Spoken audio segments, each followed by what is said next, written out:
Алан, бала құқығы туралы конвенция менің де құқығымды қорғай ма? Я, Дана, әлбетте. Ал сенікінші? Менікін де қорғайды. Бірақ сен бала емессің ғой?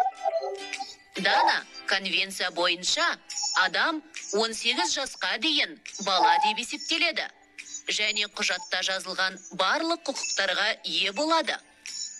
Алан, менің қандай құқықтарым бар? Міне, Дана, қара, және есіңе сақтап ал.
Біздің елімізде бала құқығы туралы конвенциямен бірдей дәрежеде Қазақстан Республикасының Конституциясы бала құқығын қорғайды.